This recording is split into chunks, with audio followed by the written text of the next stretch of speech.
Terima kasih Pak Zumaro untuk waktunya. Ya. Permisi ya. Iya. Hari ini nanti Pak Zumaro mengajar apa ya? Ini di materi pertama Pak Raja, nanti kan ini di materi bab pertama di semester 1 ini. Kebetulan nanti saya ngajar di kelas 11 TL2. Itu bab pertamanya mengenai tentang membiasakan berpikir kritis dan semangat mencintai IPTEK. Ya. Untuk pembelajaran kali ini nanti tujuan pembelajarannya apa Pak? Untuk materi ini nanti tujuan pembelajaran yang akan saya sampaikan adalah kemungkinan anak diharapkan bisa membiasakan rasa ingin tahu, berpikir kritis, kreatif, dan adaptif terhadap perkembangan IPTEK. Ya. Terus nanti dalam mengajar memakai metode apa Pak itu? Nanti metode yang akan saya sampaikan berkaitan dengan materi ini dan tujuan pembelajaran ini adalah metode berdiferensiasi. Ya, jadi berpihak kepada murid seperti Murid itu ya, nanti murid harus diaktifkan. Ya. Jadi nanti pada strategi pembelajaran diferensiasi untuk penilaiannya itu nanti seperti apa Pak? Nanti akan saya bagi anak-anak itu berdasarkan peminatan. Ya. Nanti kan ada yang suka gambar, anak-anak listrik itu ada yang suka gambar. Nanti kita akan arahkan ke pembuatan mind map Ya. atau peta konsep. Terus nanti ada yang suka membuat video. Ya. Nanti kita arahkan membuat video tentang biografi tokoh Islam Ya. berkaitan dengan IPTEK.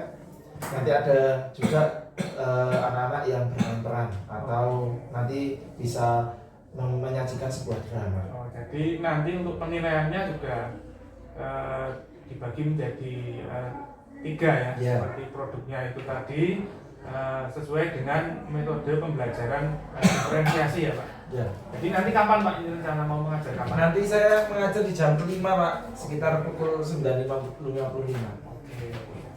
Terima kasih ya Pak waktunya. Ya, siap. Ini nanti mohon izin untuk observasi Bapak. Ya. Oke, siap.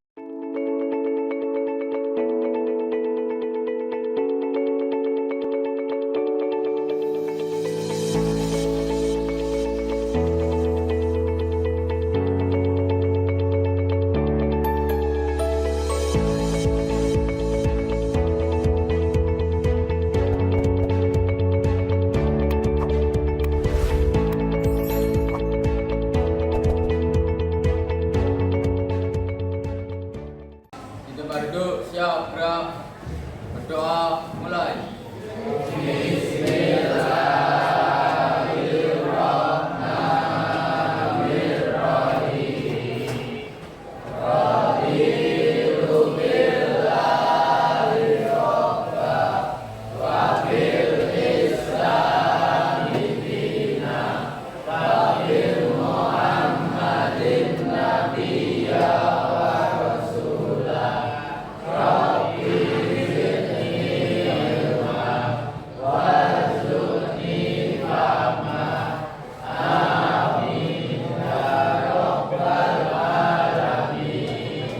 Beri salam.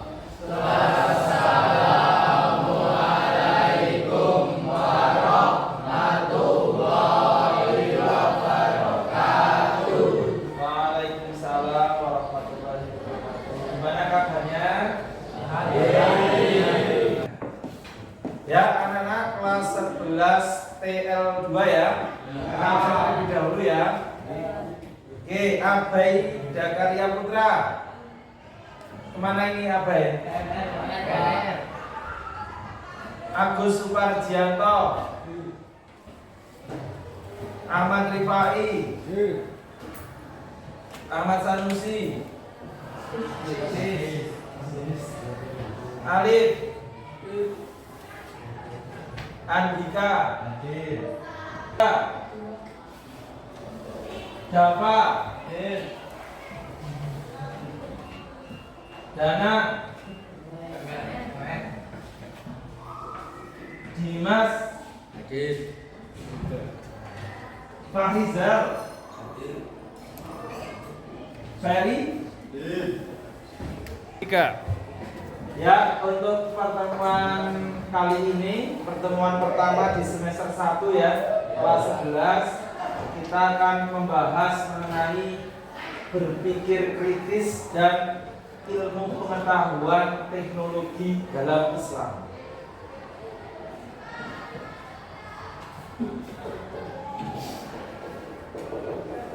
Yang pertama, berpikir kritis. Apa makna berpikir kritis? Berpikir itu segala sesuatu usaha sadar ya. Usaha sadar mengenai apa yang ada dalam pikiran kita dan hati kita untuk menghasilkan sesuatu, itu berpikir. Jadi berpikir itu harus sadar. Kalau tidak sadar, itu tidak berpikir. Sedangkan kritis adalah sekarang. Kritis adalah berpikir yang keras atau yang mendalam. Jadi berpikir kritis kaitannya pola pikir atau usaha sadar mengenai segala sesuatu hal yang kaitannya dengan pikiran dan hati. Nah, kaitannya dengan berpikir kritis itu ada yang namanya iptek. Apa itu iptek? Ilmu pengetahuan dan teknologi. Kaitannya ilmu pengetahuan dan teknologi dengan berpikir kritis.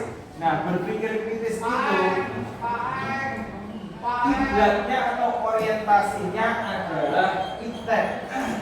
Allah menciptakan ilmu pengetahuan, Allah menciptakan teknologi, itu gunanya adalah untuk dipikirkan oleh umatnya atau hamba-hambanya, terutama kita orang Islam. Ada yang mau bertanya? Siap, ada Pak. Ya, Mas siapa? Andika. Mas Andika. Pertanyaan apa Mas? Apa kaitannya iptek dengan agama Islam? Apa kaitannya iptek dengan agama Islam? Pertanyaan bagus ya? Ya. Tadi saya sudah jelaskan Mas. Iptek itu adalah kiblat atau orientasi dari seseorang berpikir kritis. Berpikir itu kan ada patokannya. Kita memikirkan segala sesuatu ada ilmunya. Seperti halnya kalian misalnya berpikir apa jenenge, ada air tumpah dimasukin benda padat, airnya tumpah, nah massa dari air yang tumpah itu ditimbang dengan berat padat, itu sama ya? Itu hukum apa? Alam. Oh, Newton apa Archimedes? Archimedes ya? Ya. Nah, ada juga segala sesuatu hal yang jatuh ke bumi itu jatuhnya ke bawah. Itu ilmu tentang apa? Gravitasi. Gravitasi. Ada juga sekarang kita sudah ada dunia digital, ada komputer, ada media sosial, itu termasuk dengan teknologi. Kaitannya apa dengan Islam, kata Mas Andika tadi? Kaitannya adalah Allah menciptakan manusia itu semuanya sama, ya kan? Tidak dibeda-bedakan antara Mbak Aulia dengan Mas Agus, itu diciptakannya sama. Dia memiliki mata, memiliki mulut, memiliki hidung, memiliki anggota tubuh yang sempurna sama, ya kan? Ya. Dia juga diberikan akal yang sama, bisa membedakan bahwa ini haram, ini halal, ini yang baik, ini yang buruk. Yang membedakan adalah pola pikir dari dua orang tersebut. Mau mengerjakan yang baik apa yang buruk, mau menggunakan teknologi yang baik apa yang buruk. Teknologi kan ada yang baik dan buruk ya. Bagaimana kalian menggunakan gawai kalian, menggunakan WhatsApp kalian, apakah digunakan dengan baik atau buruk? Nah, di sini letak iptek terhadap dunia Islam adalah Islam mengatur semua kaidah-kaidah yang ada di iptek agar manusia itu tidak overdosis terhadap iptek-iptek tersebut. Bisa nggak overdosis? Bisa menyalahgunakan iptek. Iptek tanpa agama itu akan tersalahgunakan. Ya, anak-anak, pada kesempatan kali ini untuk inti pembelajaran kita siang hari ini, yaitu kita akan sesuai materi yang saya sudah sampaikan, kita akan membentuk kelas ini menjadi 3 kelompok. Kelompok pertama, kalian yang senang video dari sini ya, kelompok sini ya, membuat video tentang biografi cendekiawan atau ilmuwan yang berkaitan dengan iptek cendekiawan yang muslim, baik itu yang nasional maupun internasional, tapi kebanyakan yang internasional ya. Kemudian ada Ibnu Khaldun, ada Ibnu Sina, ada Al-Khawarizmi, terus ada Al-Jabar. Nanti bisa kalian buat biografinya dalam sebuah video, bisa menggunakan CapCut ya, aplikasi ini ya. Yang kedua, di sini nanti kalian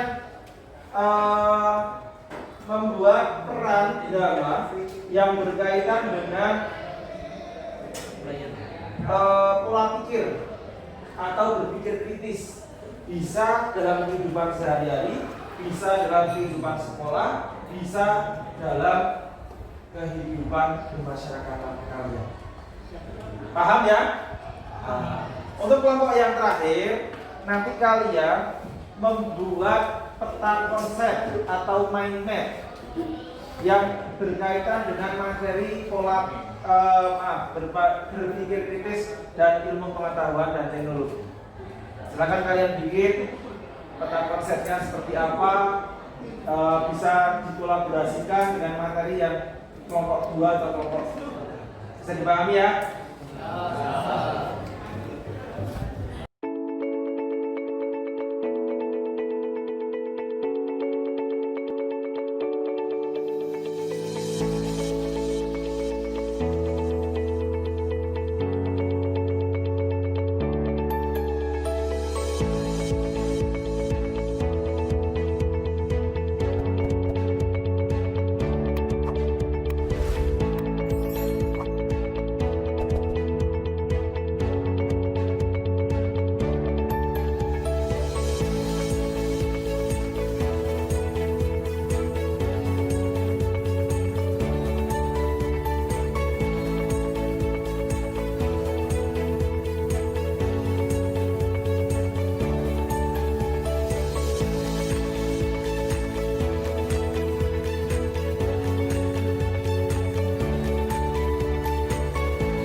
saya hentikan dulu ya. Silakan untuk dipresentasikan hasil diskusinya. Assalamualaikum warahmatullahi wabarakatuh. Waalaikumsalam warahmatullahi wabarakatuh. Perkenalkan, kami dari kelompok Peta Konsep ingin mempresentasikan hasil diskusi kami. Pertama, pengertian dari IPTEK adalah konsep bagaimana pemahaman manusia. Kedua, dalil dari IPTEK adalah Quran Surat Ar-Rahman ayat 33. Tiga, manfaat IPTEK memperoleh kemudahan mengagungkan Allah, meningkatkan rasa syukur. Sekian presentasi dari kami. Apabila ada salah, saya mohon maaf. Saya akhiri, wabillahi taufiq wal hidayah. Wassalamualaikum warahmatullahi wabarakatuh. Waalaikumsalam warahmatullahi wabarakatuh. Tepuk tangan untuk kelompok Peta Konsep.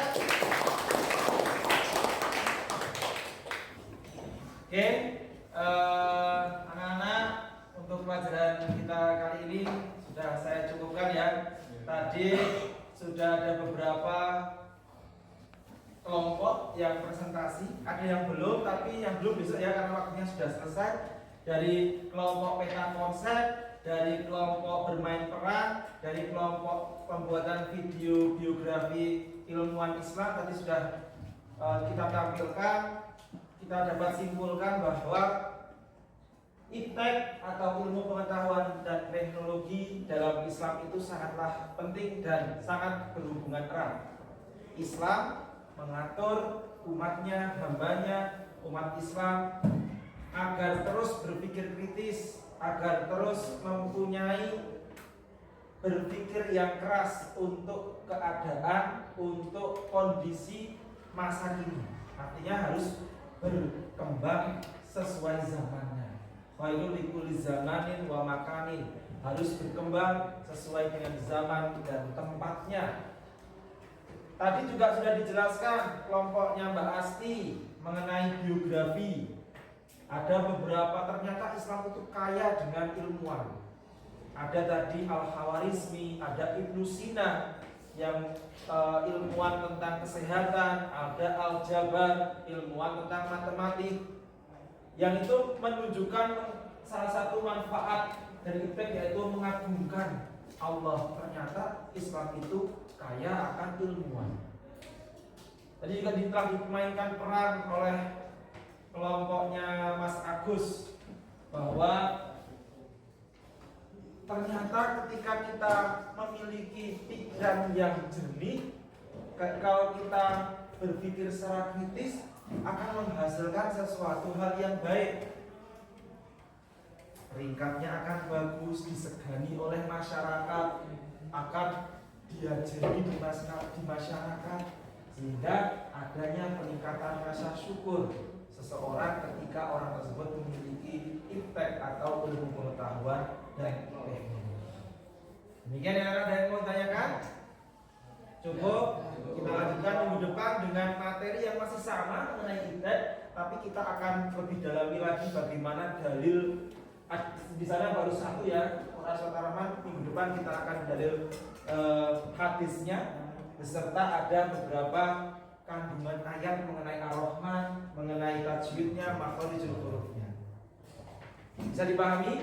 Ya, mari kita tutup majelis ini dengan kafaratul majelis. Subhanakallahumma wa bihamdika asyhadu an la ilaha illa anta astaghfiruka wa atubu ilaik. Selamat belajar, jangan lupa selalu berpikir positif. Assalamualaikum warahmatullahi wabarakatuh. Waalaikumsalam warahmatullahi wabarakatuh.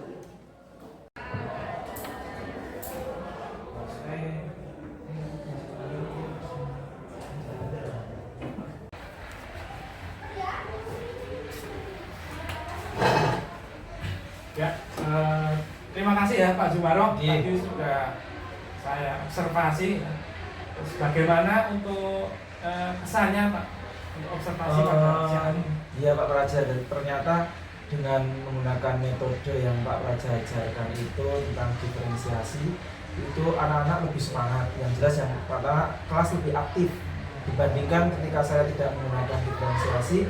Anak-anak yang belakang itu sering ngobrol, ngantuk. Ternyata ketika adanya metode diferensiasi itu saya bisa menggali kemampuan dan minat anak. Tadi ada kita bagi jadi 3 atau Pak, ada yang suka video, anak itu ternyata anak yang suka video itu dengan bikin video mengenai biografi keilmuan itu bagus.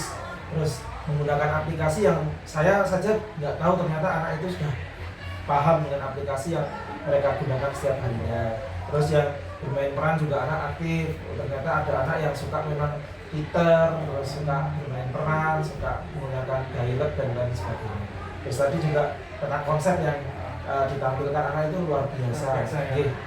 Jadi sangat bagus ya Pak, ya, membuat siswa lebih aktif daripada pembelajaran. Kalau menurut saya itu memang metode diferensiasi ini sangat cocok kalau digunakan untuk anak-anak zaman sekarang, karena memang peminatan anak-anak itu kan beda-beda antara anak satu dengan anak lain dalam satu kelas. Nah, tentunya ini sudah sesuai dengan filosofi Ki Hajar Dewantara ya Pak. Iya. Ini berpihak kepada murid serta sesuai dengan kodrat alam dan zaman untuk setiap murid. Iya. Selanjutnya untuk refleksi Pak, untuk refleksi tentang pembelajaran berdiferensiasi.